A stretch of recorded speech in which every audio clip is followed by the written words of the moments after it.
Hi people, welcome to Gulte pro. నా పేరు రామ్ వెంకట్ శేఖర్. ఇప్పుడంటే రాత్రి రాకాస అండ్ బైకర్ రెండు చూసా. ఇది Rakaasa review. I was looking forward to this film. Horror comedy, I mean that fantasy comedy, it look very promising. జానరా ఇంట్రెస్టింగ్గా ఉంది, కాన్సెప్ట్ ఇంట్రెస్టింగ్గా ఉంది, ఎంజాయబుల్గా ఉంటుంది అనుకున్నా. I wanted to enjoy this movie, ఎందుకంటే ఎవరన్నా కూడా ఎంజాయ్ చేయడానికి కదా వెళ్తారు సినిమాకి.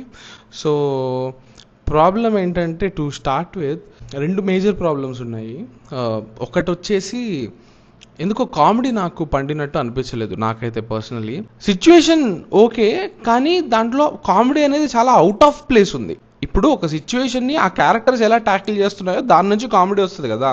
ఇందులో ఎందుకు సిచ్యువేషన్కి పెద్ద క్యారెక్టర్స్కి సంబంధం లేకుండా క్యారెక్టర్స్ ఒక ఒక ఒక ఒక టోన్లో బిహేవ్ చేస్తుంటాయి. అది ఎందుకో నాకు అది అతికినట్టు లేదు. సిచ్యువేషన్ ఏదైనా సరే మేము కామెడీ చేస్తూనే ఉంటాం అన్నట్టు అది ఎందుకో చాలా ఫోర్స్ చేసి పెట్టినట్టు అనిపించింది ఆ కామెడీ మొత్తం కూడా.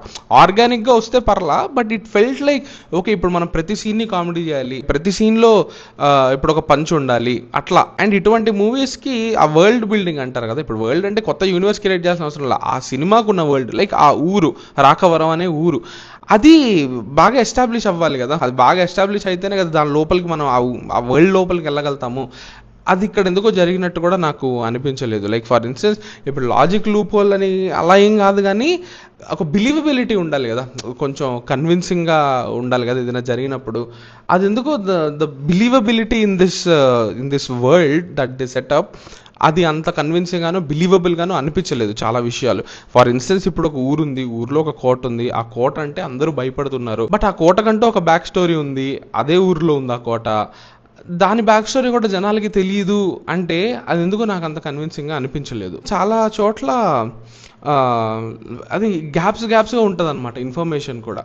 లైక్ ఓకే, ఇప్పుడు ఒక విషయం జరుగుతుంది, ఇక్కడి నుంచి ఆ ఊరి నుంచి ఎవరు ఎస్కేప్ అవ్వలేరు, అది మనకి చెప్తారు తప్ప చూపించరు. లైక్ ఎందుకు వెళ్ళలేరు జస్ట్ చెప్పేస్తే కన్విన్సింగ్ ఉంటుంది కదా. ఎందుకు వెళ్ళలేరు ఆడియన్స్కి చూపిస్తే అప్పుడు థ్రెట్ అనేది ఎస్టాబ్లిష్ అవుతుంది కదా. All of this said and done, second హాఫ్లో ఒక క్యారెక్టర్ ఉంటుంది, అది మార్కెటింగ్ మెటీరియల్ ఎక్కడా లేదు, మీరు థియేటర్లో చూసి తెలుసుకోండి. ఒక క్యారెక్టర్, ఒక కొత్త క్యారెక్టర్ వచ్చినప్పుడు కొంచెం things become better. Second half at least ఎప్పుడైతే కంప్లీట్లీ ఆ ఫ్యాంటసీ, ఆ హారర్ ఆర్ ఫ్యాంటసీ ఆ జోన్లోకి వెళ్ళినప్పుడు things become better compared to what ever we saw in the first half. But still ఎందుకో ఉన్న పొటెన్షియల్ని వాడుకోలేదనే ఫీలింగ్ అయితే కలుగుతూనే ఉంటుంది. సెకండ్ హాఫ్ బెటర్ అనిపించింది. సెకండ్ హాఫ్లో నేను అక్కడక్కడ నవ్వుకున్నా.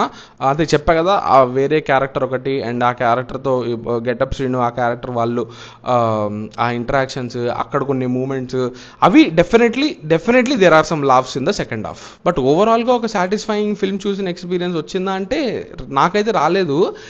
దానికి another major reason, third reason, sorry ఇందాక రెండు అని చెప్పారు, third major reason is the VFX is not good. అంటే ప్రొడక్షన్ క్వాలిటీయా, అది ప్రొడక్షన్ వాల్యూస్ అని అంటుంటారు కదా, అంటే ఎందుకో నాకు ఈ సినిమాకి, ఈ కథకి అది జస్టిస్ చేసినట్టు నాకు అస్సలు అనిపించలేదు.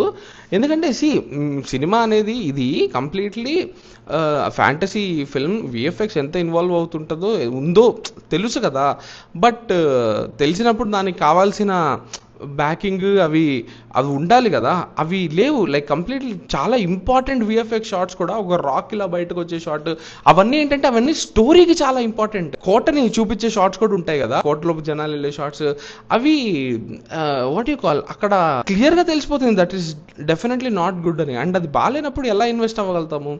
So that is one major disappoint. My point is, ఏదన్నా ఇప్పుడు ఒక స్టోరీ ప్రొడ్యూసర్స్ కానివ్వండి, వాళ్ళు ఇప్పుడు ఆ స్టోరీకి న్యాయం చేసినట్టయితే నాకు అనిపించలా.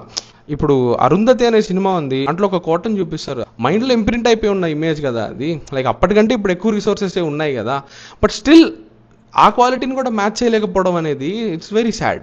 మరి హారర్ కామెడీకి మేబీ ప్రొడక్షన్ ఇది సరిపోద్ది, ఇంత విజువల్ క్వాలిటీ సరిపోద్ది అనుకున్నారా ఏమో నాకు తెలియదు, కానీ visuals in the second half were a let down. But like I said, second half had some fun moments. నాకైతే సెకండ్ హాఫ్లో కొన్ని ఫన్ మూమెంట్స్ అనిపించాయి, బట్ ఓవరాల్గా రాకాస అనేది నాకు డిసప్పాయింటింగ్ అని అనిపించింది. బట్ ఎప్పుడు నేను చెప్పేది, మీరు చూడండి, మీరు డిసైడ్ అవ్వండి.